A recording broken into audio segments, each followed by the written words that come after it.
Today's devotional is for February 4th, 2021, and we're going to continue looking at the book of James, today focusing on James chapter 3.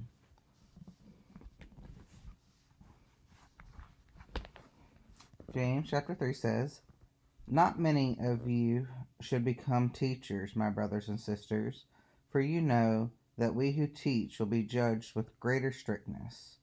For all of us make many mistakes. Anyone who makes no mistakes in speaking is perfect, able to keep the whole body in check with a bridle. If we put bits into the mouths of horses to make them obey us, we guide their whole bodies. Or look at ships. Though they are so large that it takes strong winds to drive them, yet they are guided by a very small rudder, wherever the will of the pilot directs. So also the tongue is a small member, yet it boasts of great exploits. How great a forest is set ablaze by a small fire, and the tongue is fire. The tongue is placed among our members as a world of iniquity. It stains the whole body, sets on fire the cycle of nature, and is itself set on fire by hell. For every species of beast and bird, of reptile and sea creature, can be tamed and has been tamed by the human species, but no one can tame the tongue, a restless evil, full of deadly poison. With it we bless the Lord and Father, and with it we curse those who were made in the likeness of God. From the same mouths come blessing and cursing, my brothers and sisters. This ought not be so. Does a spring pour forth from the same opening both fresh and brackish water? Can a fig tree, my brothers and sisters, yield olives, or a grapevine figs? No more can salt water yield fresh. Who is wise and understanding among you? Show by your good life that your works are done with gentleness born of wisdom. But if you have bitter envy and selfish ambition in your hearts, do not be boastful and false to the truth. Such wisdom does not come from above, but is earthly, unspiritual, devilish. For where there is envy and selfish ambition, there will also be disorder and wickedness of every kind. But the wisdom from above is first pure, then peaceable, gentle, willing to yield, full of mercy and good fruits, without a trace of partiality or hypocrisy.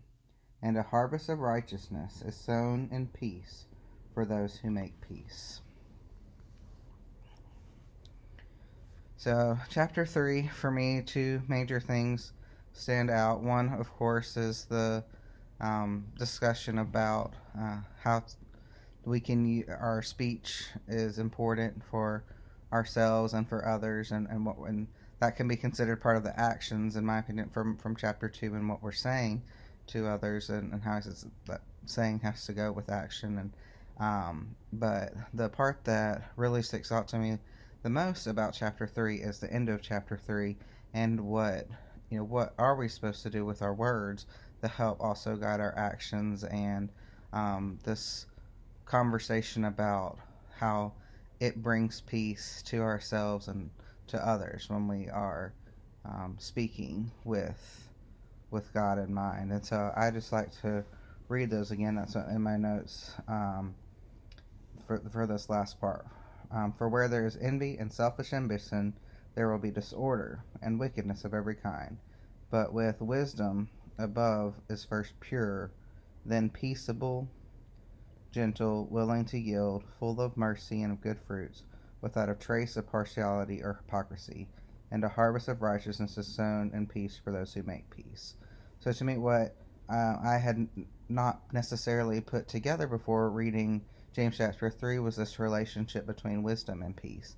And so when we're asking for wisdom, as we talked about in James chapter 1, part of that wisdom that comes, or that we're granted with, is peace, and peace for ourselves, and the offerings of peace for others through these other things. And so these qualities to me are important things that we can learn about of what we're speaking about and what we're acting in. And so when we are granted that wisdom, it's giving us peace, it's giving us gentleness, willingness to yield, mercy, and something else that is a theme, in my opinion, throughout James, this lack of partiality.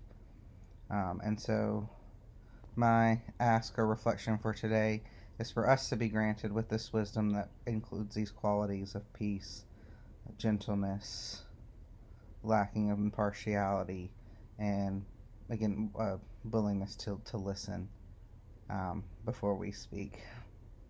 So I hope that is meaningful to you today, and we'll pick up tomorrow with James chapter 4.